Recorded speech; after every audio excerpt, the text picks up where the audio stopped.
Guest Wi-Fi is a critical business touchpoint and a significant network edge security surface. It must be accessible to unmanaged devices whilst remaining completely isolated from corporate resources.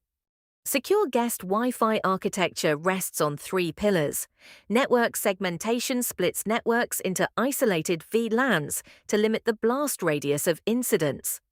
Opportunistic wireless encryption provides individualized encryption between client and access point using Diffie-Hellman key exchange, no password required. Client isolation prevents devices on the same SSID from communicating directly at Layer 2. Three rules define robust guest architecture.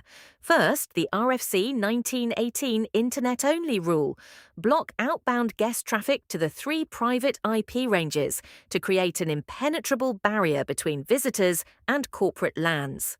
Second, use WPA3 opportunistic wireless encryption as the default standard for modern guest deployments. Third, size for MAC randomization.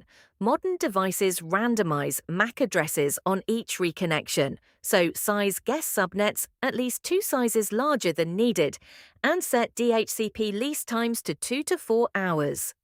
Read the full guide at purple.ai.